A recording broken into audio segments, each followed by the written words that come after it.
L'histoire de Bran et Branwen. Deuxième histoire de la série Mabinogion. La deuxième histoire de la série est l'histoire des enfants de Lyr, Bran, Manawydan et Branwen. Le roi Matholch d'Irlande a navigué vers Harlech, au pays de Galles, pour demander à Branwen, la sœur de Bran, de l'épouser.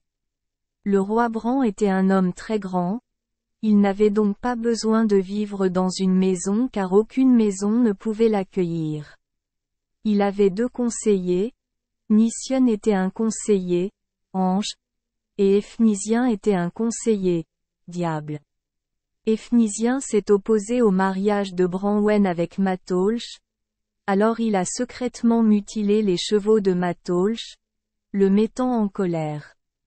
Bran a dû être apaisé en acceptant d'épouser Branwen, en lui donnant beaucoup d'or, d'argent, de nouveaux chevaux et un chaudron magique avec la capacité de ressusciter les morts. Il y a un chaudron dans les chroniques de Prydain. Initialement très amoureuse de Branwen, ses sentiments se sont progressivement estompés et après 3 ans, malgré la naissance de son fils Gwern, Branwen était toujours bannie dans la cuisine et maltraitée. Mécontente, elle raconta l'histoire à l'Étourneau et lui demanda d'envoyer un message à son frère pour la sauver. Le roi Bran et son armée naviguèrent donc vers l'Irlande pour sauver Branwen. Il était accompagné de ses jeunes frères Manawydan, Pryderi, Ephnysien. Quant au roi Bran, parce qu'il était trop grand, il devait marcher dans la mer et n'avait pas le droit de s'asseoir sur le bateau. Lorsque le bateau arriva en Irlande, Matholch l'accueillit d'abord avec enthousiasme, mais Ephnysien refusa.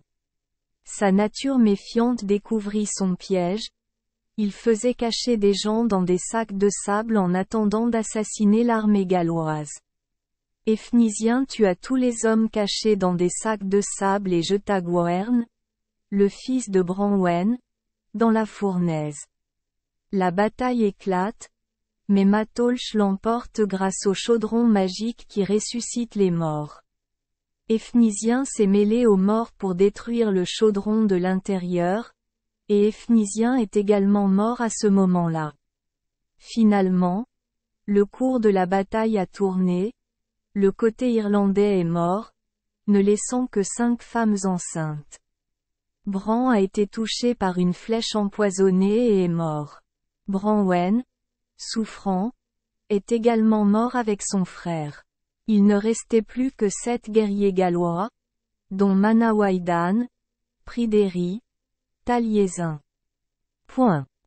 Suivant les instructions de Bran avant sa mort, ils rapportèrent la tête de Bran pour l'enterrer dans son pays natal, la tête tournée vers la France pour garder un œil sur l'agression.